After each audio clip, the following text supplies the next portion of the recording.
Hey everyone, Josh here, WarGamingNewb Historical, back with another hobby vlog. This time around it is bolt action and using Tamiya's 1/35th scale military models to play some Firefight. Okay, I know that bolt action 3rd edition is just around the corner, but I am a big proponent of the Firefight skirmish rules for 2nd edition, and I'm probably going to continue to play that unless Warlord Games releases a 3rd edition version of that skirmish rule set. Again, it's not much different for bolt action. You just play with fewer figures, and each individual figure is attached to an order dice. I'm not going to go through the details. If you guys have seen any of my previous battle reports for Bolt Action Firefght, then you're going to understand that. So I think about a couple of years ago, I bought my first Tamiya kit.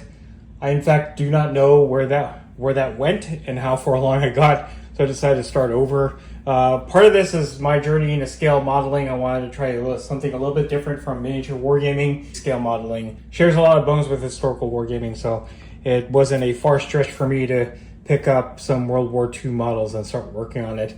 Back then, I wanted to do bolt action to teach my son using obviously bigger miniatures than the 28mm scale.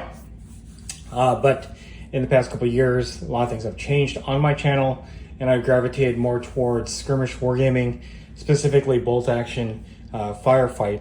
I guess on one of my previous vlogs, James from JVC Paints brought up that 1/35th scale miniatures from Tamiya or any comparable model maker would lend itself well to the firefight rules, because again, you're using less figures, and obviously in each of these boxes you get less figures, just on a bigger scale.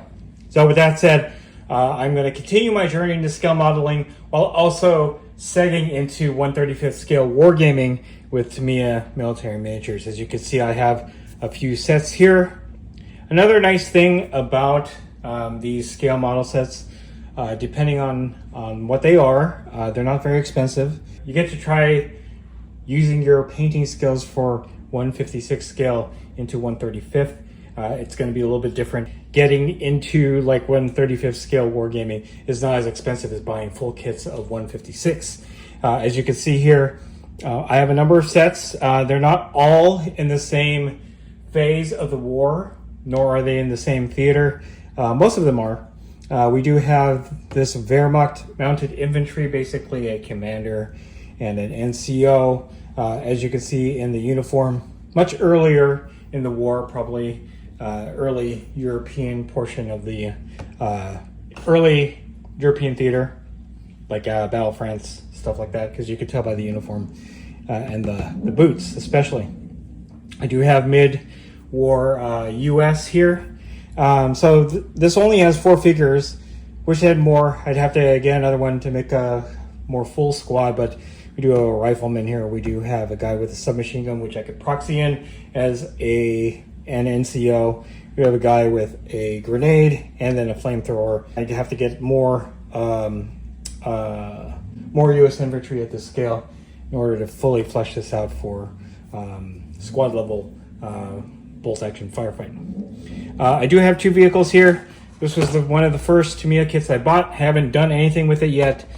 Obviously will be a good addition to the US side in terms of firefight and all that. I do have North Africa Panzer II here, as you can see. I like this kit. Only got it for 15 bucks off of Amazon. Not only do I get a Panzer II with a commander, but I also have some infantry, which would lend itself well to firefight. Lastly, I do have a Panzer Grenadier set here.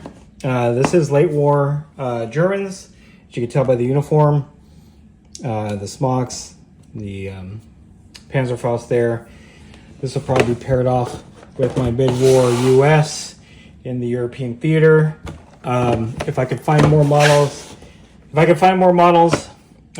for the earlier portion of the war, then I'll definitely use that. I could still use it as my lieutenant or my commander for the German force.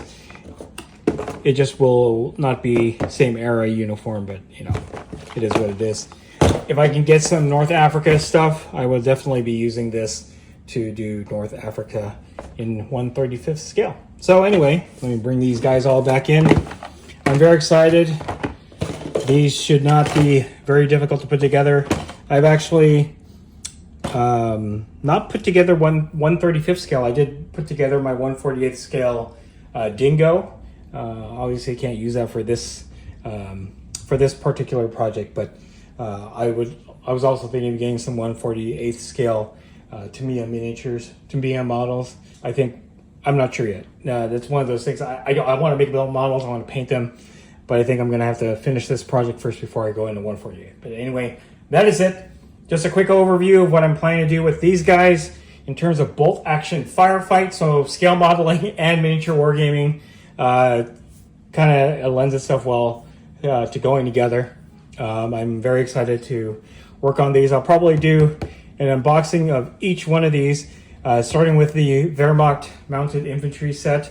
Again, there's only technically 3 models, 2 infantry and then the horse, followed by the U.S. Army infantry. I think I already did an unboxing of the Willies here. I'm not quite sure. I'll have to look, and then I'll have these to do as well. But that is it. Hopefully you're as excited as I am. I can't wait to get these unboxed, built, and on the game table in order to play some Bolt Action Firefight 2nd edition. Thanks to James from JVC Paints for suggesting that idea. This would definitely lend itself well to playing Bolt Action at a bigger scale figuratively and a smaller scale figuratively, because your board will be a lot smaller, and also a good way to maybe teach younger folks how to play Bolt Action with the bigger figures. If you like this video, go ahead and click like. If you haven't subscribed to the channel, I appreciate it if you would.